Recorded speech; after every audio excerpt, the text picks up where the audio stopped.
From WJZ 13, you've got Baltimore's favorite news team. Now, Eyewitness News.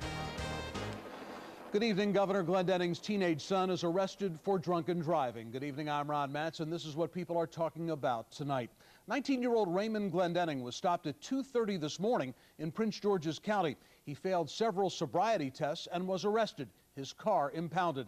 This is Raymond Glendenning several years ago with his parents. Prince George's County Police tell Eyewitness News they were responding to a burglar alarm in the 9,000 block of Baltimore Avenue when they saw a car in the parking lot. Raymond Glendenning got out, and police say he was acting erratically.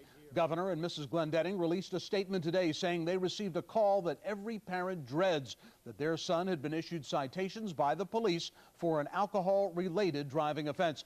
They say their first duty now must be as parents by offering Raymond love, guidance, and support. They finished by saying they will deal with the issue in a private manner. Raymond Glendenning was released on his own recognizance. Stick with Eyewitness News for the very latest on this breaking story. Well, she was the unofficial First Lady of the Schaefer administration. Hilda Mae Snoops died Friday, and tonight she was remembered at her wake in Towson.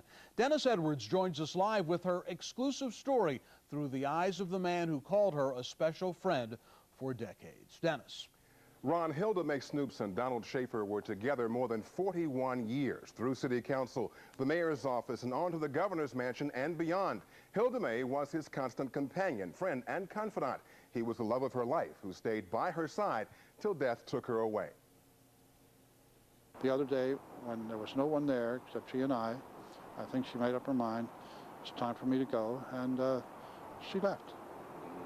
Which I thought was nice. Donald Schaefer's sadness is eased by the joy that comes when a friend passes in peace. Donald and Hilda Mae Snoops were birds of a feather, so to speak. Two people who liked getting things done and helping as many as possible along the way. Hilda Mae got her a little baby cross, and she said, gave it to her and said, everything will be all right for you. And it was. And tonight she brought the cross, and she said, Hilda Mae gave me that when I was having some real difficulty. That woman came to the wake at Ruck's funeral home along with countless others. He listened to their stories and I think enjoyed every word. Donald says Hilda Mae's greatest accomplishment was in Annapolis when she supervised the remodeling of the governor's mansion. In the process, she helped some cooks understand what it meant to make real food. I said to her, Hilda Mae, they don't have any food we like to eat. So she got the cooks together and she said, we want some sauerkraut and some mashed potatoes and pork. Well, one cook didn't know what sauerkraut was, so she had to teach him. Hilda Mae's wake continues on Sunday. The funeral is Tuesday. There'll be a lot of final farewells then, but not for Donald Schaefer. He and Hilda Mae said their goodbyes on Friday. Perhaps the greatest honor a friend can have is to be there at the end. Donald Schaefer was there and then stood by gently as Hilda Mae went on her way. I said my final goodbye when she died. It was when she slipped off, and I said, well, old girl, you're gone. And that was, I guess that was a really final goodbye. Donald Schaefer told me no one can replace Hilda Mae or their relationship. I'm sure that's true, but he has the memory of a lifetime of being loved. We should all be so lucky, Ron. Boy, Dennis, that's so true. Very, very nice story tonight. Thank you, Dennis. Another viewing will be held tomorrow and Monday between 2 and 4 and 7 and 9 at the Ruck Funeral Home in Towson. Hilda Mae Snoops' funeral will be Tuesday morning at 10 a.m. Bits and pieces of what took place after American Airlines Flight 1420 crashed are surfacing now. The flight data recorders have been found. And today, the 911 call was released. In the river on fire. Alert 3 at number 1 Airport Road. It's going to be in the river on fire. American Airlines crews started dismantling the cracked shell of the plane today. Federal investigators are trying to find out why the jet couldn't slow down when it landed in that thunderstorm Tuesday night, sliding into a bank of lights, killing 9 people.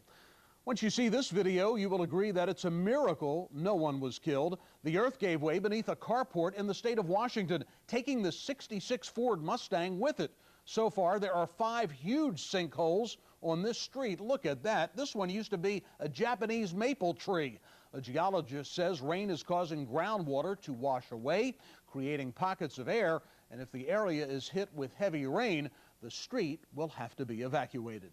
Farmers are praying for rain as we enjoy another warm and bright day.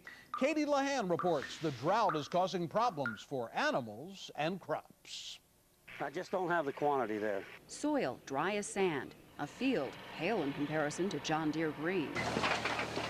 Don Newcomer is making hay while the sun shines, but he'd rather have rain. I mean, it's really a lot further behind than it was last year this time, and it's going to be catastrophe before the summer's over. But now the dry weather is causing even more problems. You've already seen the effects on your front yard, in your backyard garden, and in farmers' fields. But now livestock are starting to be affected, and that's a big problem. Not only with our horses, but with a lot of cows that we feed. The hay's just not here this year because of the weather. We haven't had any rain. Nutritionally, the quality is the same, but the quantity just isn't there. Don't you bite me. That means farmers like Don will have to pay more to feed their horses, and eventually those higher costs will be passed down to you. I'm going to water them right now.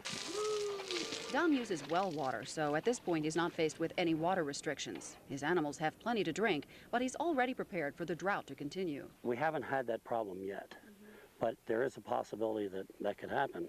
And if it does, I mean, we'll just have to set up pumps and pump water from the pond up here. Water's pretty precious. Until you're without it, you don't realize it, you know. Something all Maryland residents are starting to learn with each passing dry day. Katie Lahan, WJZ Eyewitness News. Don't forget, for continuing coverage of the drought and how it affects you, be sure to stay tuned to WJZ's First Warning Weather. On Monday and Tuesday, Eyewitness News will air a two-part series on the drought.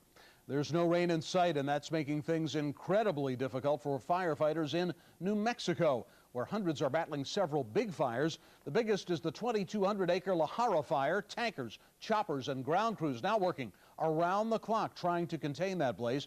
This crew plans to fight the fire with fire by spending tomorrow lighting a backfire in hopes of starving the growing blaze.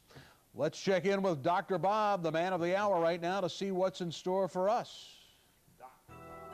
Well, Ron, given those circumstances you just detailed, I wish I could talk about rain coming in tomorrow, but that is not the case. We don't have any rain in the forecast for the next day or so.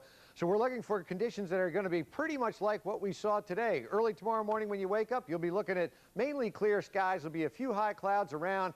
Actually, it's going to be pleasantly cool. Early morning temperatures, say mid to upper 50s. We're going to warm up into the 80s. We'll come back with a full first warning forecast in just a few minutes, and we'll tell you when we have a chance of seeing some rain, and that'll show up in the 5-day forecast coming up. Ron? We're all very anxious, that's for sure. Nature lovers have a brand new trail to explore. The new Winds Falls Trail opened today in West Baltimore. It stretches from the western end of Franklintown Road to Leon Day Park. Once the trail is finished, there will be 14 miles to hike and bike on. Still to come on WJZ's Eyewitness News, the Orioles take one into extra innings down at the yard. Chris has your highlights coming up in sports. And before you put that sunscreen on, you have to see tonight's Health Watch report. And the warm sounds of the velvet fog are silent. We'll be right back. You're watching Eyewitness News with Pat, Dr. Bob's Weather, and Chris's Sports. People who help make Eyewitness News Baltimore's favorite news team.